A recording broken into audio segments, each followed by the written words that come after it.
Office की घड़ी रात के 11 बजा रही थी। पूरे फ्लोर पर सन्नाटा था।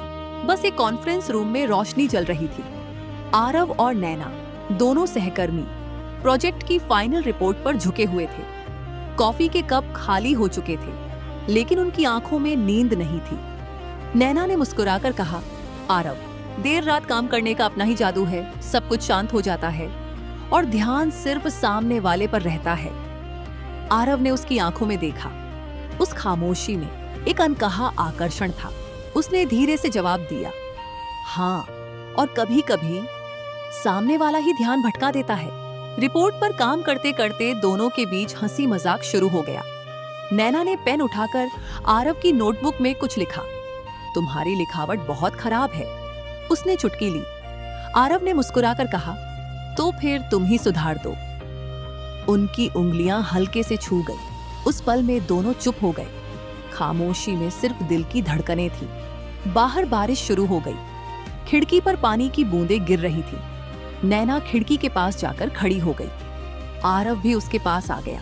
दोनों ने बाहर देखा, लेकिन उनकी नजरें बार बार एक दूसरे पर टिक जाती। नैना ने धीरे से कहा, कभी कभी लगता है हम सिर्फ काम के लिए नहीं मिलते।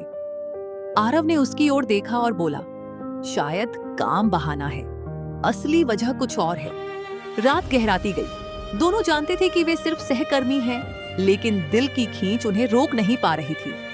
नैना ने फाइल बंद करते हुए कहा, आरव, ये जो पल हैं, इन्हें नाम देना मुश्किल है।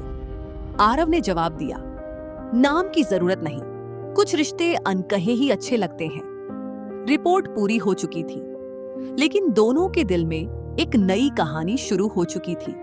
वह कहानी शब्दों में नहीं थी, बल्कि नजरों, खामोशी और दिल की धड़कनों में थी। सुबह होते ही ऑफिस फिर से शोरगुल से भर गया, लेकिन रात की खामोशी में जो रिश्ता बना था, वह दोनों के दिलों में हमेशा जिंदा रहा। एक अनकहा अपनापन जो परिपक्व था, भावनात्मक था और सम्मान से भरा हुआ था।